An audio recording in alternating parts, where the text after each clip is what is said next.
Don't get it wrong. Here are 5 key differences between a covert narcissist and BPD. I often hear from men who are currently in, or have just escaped from, a toxic relationship with a woman they describe as a covert narcissist. Yet when they tell their stories in detail, explaining her behavior, her reactions, and the chaos within the relationship, sometimes the patterns they describe align more closely with borderline personality disorder, or in some cases, with a mix of both borderline and narcissistic traits. Because of this, confusion is very common. And that's why today I want to take some time to highlight the most important differences between these two disorders. In this video, I'll cover the first 5 distinctions between a covert narcissist and someone struggling with untreated borderline personality disorder. And in the next part, we'll explore the remaining 5. If you don't want to miss it, make sure you're subscribed. Let's begin with the first and most fundamental difference, their core fear.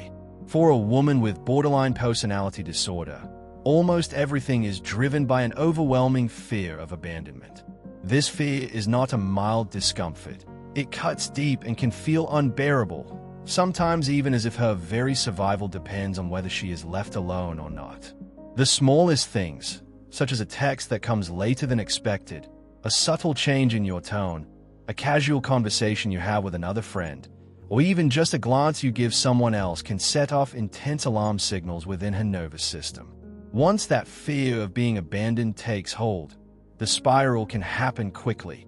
She may break down emotionally, explode in anger, accuse you of disloyalty, beg you not to leave her, or even unconsciously sabotage the relationship she so desperately wants to preserve. Tragically, in those moments she often ends up hurting not only you but also herself, saying things she cannot unsay, doing things she later regrets, and in some cases directing the pain inward through self-destructive behaviors. At the heart of it all is panic and severe emotional dysregulation. A covert narcissist, in contrast, is not primarily worried about abandonment. What drives her at the deepest level is the terror of being exposed. Her greatest fear is that someone will see past the carefully crafted mask she wears and discover that she is not as flawless, kind, or morally superior as she desperately wants others to believe. Because of that, her response is not typically one of panic but of heightened defensiveness. She may withdraw emotionally, suddenly turn cold, take on the role of the victim, or secretly plan ways to punish you for making her feel vulnerable and unmasked.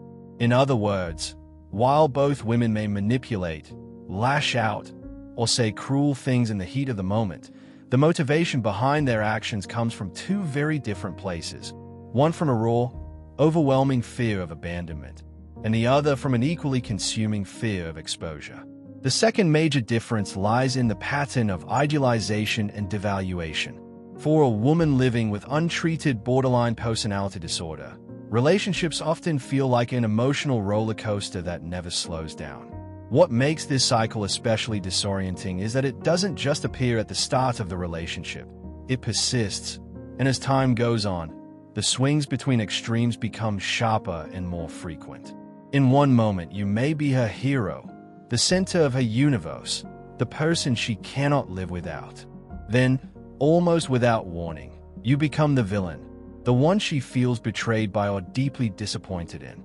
Just as you begin to lose hope, she pulls you back with a surge of passion, an outpouring of affection, an intimate connection that feels almost transcendent, a flood of love that places you once again on a pedestal.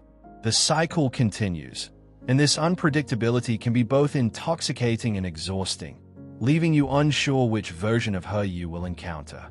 A covert narcissist can create a similar illusion in the beginning. She may shower you with admiration, flattery, and promises of a picture-perfect future, and the initial connection can feel just as powerful. But unlike the emotional highs and lows of borderline, the narcissistic pattern tends to move in a single direction. Over time, the warmth and idealization fade, replaced by subtle criticism, growing disappointment, and eventually open contempt. Instead of swinging back to genuine affection, the covert narcissist rarely revisits that tenderness unless she has something to gain. Perhaps she wants to manipulate you into compliance, or she needs to put on a convincing show for others. Rather than cyclical intensity, Her affection steadily diminishes until you are left feeling like nothing you do will ever be enough. The third key difference is in how these women experience their sense of self. For someone with borderline personality disorder, the self is fragile, shifting, and fragmented. On some days, she may embrace a particular identity, belief, or goal, only to feel like an entirely different person the next. Her values, aspirations, and even the way she sees herself can fluctuate depending on her emotional state or on the influence of those around her. This instability often leaves her struggling to hold onto a consistent identity, and the uncertainty can feed her fear of abandonment. A covert narcissist, by contrast, does not wrestle with a fragmented identity. Instead, she constructs a rigid, polished self-image and clings to it with unyielding determination. This identity might take the form of the endlessly self-sacrificing mother, the misunderstood genius, or the morally superior victim. But no matter the persona, it is carefully crafted and fiercely defended. Any challenge to this facade feels intolerable to her, and she reacts with defensiveness or hostility to preserve it. Where the woman with borderline personality disorder internalizes criticism, believing it proves she is unworthy, unlovable, and destined to be abandoned, the covert narcissist rejects it outright. She cannot allow herself to admit fault, while the borderline individual may spiral into shame, self-blame, desperate apologies, or frantic efforts to prove her value in order to keep the relationship from crumbling. The fourth major difference shows up in empathy and the way communication unfolds. When a woman with borderline personality disorder is emotionally regulated, she often demonstrates a remarkable capacity for emotional empathy. She can tune in deeply to what you are feeling, sometimes even more than the average person. But the moment she feels emotionally triggered, it's as if a switch flips inside her. Her nervous system shifts into survival mode, and that ability to empathize disappears almost instantly. Even if you remain calm and rational, she interprets your words through the lens of abandonment and betrayal. Suddenly, what was meant as conversation feels more like a courtroom interrogation, where every phrase, every silence, becomes twisted into proof that you are cruel, untrustworthy, or planning to leave. In that heightened state, you are no longer her partner or her friend. You have become her enemy. When the storm passes, though, her demeanor often changes just as quickly. Once her nervous system resets and she returns to a calmer state, remorse can flood in.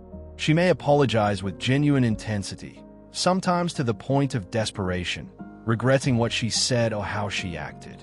The difficulty is that without consistent treatment and skills to regulate her emotions, the same cycle tends to repeat again and again, leaving both of you trapped in the whirlwind.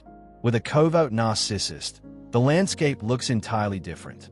The tearful apologies rarely come, because the genuine sense of remorse isn't there. What you may have mistaken for deep empathy at the start of the relationship is often just a facade. She isn't truly feeling what you feel. She is observing, analyzing, and strategically mirroring you. It looks like emotional connection, but underneath, it's cognitive empathy, an intellectual mimicry designed to build trust and maintain control. When conflict arises, she doesn't dissolve into emotional chaos the way someone with borderline personality disorder does. Instead, she becomes calculating. To her, disagreement isn't just a difference of opinion. It's an attack, an attempt to control her, or worse, to expose her. That perceived threat to her ego and her carefully crafted image sparks defensiveness. And rather than owning her part, she flips the script. This is where the well-known Davo pattern shows up. She denies, attacks, and reverses victim and offender. Suddenly, instead of addressing your feelings, you're left defending yourself against accusations. Even when you bring up your needs gently and respectfully, the conversation often takes a bewildering turn. You may start by trying to explain how her behavior affected you, but by the end, she has twisted it into a narrative about how you hurt her. Because she often plays the victim with quiet tears or a self-effacing demeanor, you may begin to question your own memory, your own intentions, even your own character. Was I too harsh? Am I the narcissist? That seed of doubt is exactly the point. By leaving you confused, guilty, and unsteady, she maintains control of the relationship. The fifth distinction shows up clearly in the way double standards play out. For a woman struggling with untreated borderline personality disorder, these double standards are often born out of her fear of abandonment and her difficulty regulating emotions. She may expect you to be endlessly available, ready to answer texts immediately, reassure her constantly, and meet her emotional needs at all hours of the day. Yet when she lashes out, disappears, or disregards your boundaries, she explains it away by saying she was overwhelmed, terrified, or emotionally triggered. And in many cases, that's true. Her reactions are fueled by genuine panic. The problem is that her emotional state becomes a standing justification for behavior she would never accept if the roles were reversed. What she demands from you unconditionally, she often excuses in herself. With a covert narcissist, double standards are less about panic and more about power. She applies them with deliberate precision, turning them into a tool for control. She expects unwavering loyalty, constant admiration, and endless emotional labor, while offering very little of that in return. She may fault you for behavior she engages in regularly, impose standards on you that she never intends to follow herself, and subtly plant the idea that you're perpetually falling short, never quite enough, never quite right. Her own missteps are minimized, denied, or brushed aside, while your efforts to establish boundaries or raise concerns are quickly twisted into evidence that you are the selfish one, the ungrateful one, the problem. Over time, this double standard has a corrosive effect. Instead of blowing up in dramatic outbursts the way someone with borderline might, the covert narcissist quietly erodes the sense of fairness in the relationship. You find yourself constantly bending, adjusting, over-explaining, and second-guessing your own needs, all while she positions herself as the victim. No matter how much you sacrifice, how hard you try, or how consistently you give, the narrative somehow flips back to you being the self-centered one, even though everything in the relationship revolves around keeping her satisfied. This brings us to the end of the first half of the comparison. In part 2, I'll share 5 additional differences that reveal even more clearly how borderline personality disorder and covert narcissism may look similar on the surface but operate from entirely different causes. That brings us to the end of today's discussion. If anything I said struck a chord, don't keep it to yourself. Share it with someone who might need those words right now. If this channel gave you clarity or comfort, the easiest way to support it is small but powerful. Tap like, subscribe, and help this community reach others who are searching for the same guidance. Thank you for spending your time here with me. I'll be back with more soon. In the meantime, take care of yourself, honor your truth, move gently through each day, and trust the quiet work of healing as it unfolds, one steady step at a time.